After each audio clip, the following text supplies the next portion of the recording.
La nation les appelle et ils ont répondu présent car désormais prêts à aller sur le terrain et servir avec dévouement.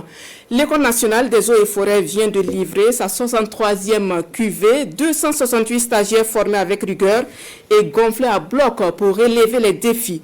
Leur nom de baptême, engagement patriotique donné par le Premier ministre Betty Bien-Naon et Ali Traoré nous en parlent. Engagement patriotique. C'est le nom de baptême de la 63e promotion des forestiers et environnementalistes de l'École nationale des eaux et forêts.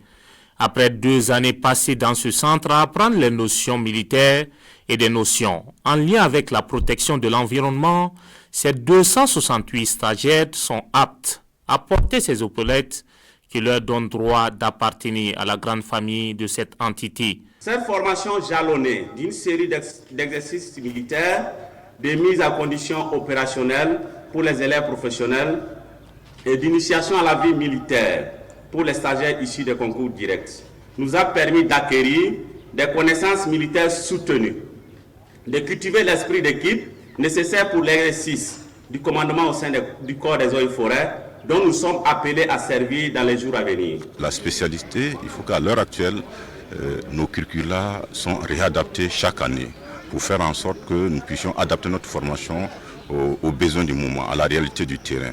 Vous savez, nous avons des collègues sur le terrain et il y a des retours de ceux qui vivent comme difficultés.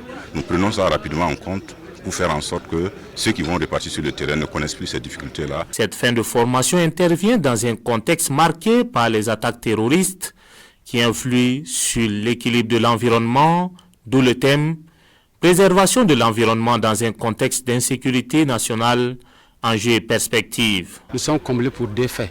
Le premier fait, c'est une sortie de cohortes qui vont contribuer de manière significative à la préservation de l'environnement dans le contexte que nous connaissons. Ils sont plus de 268.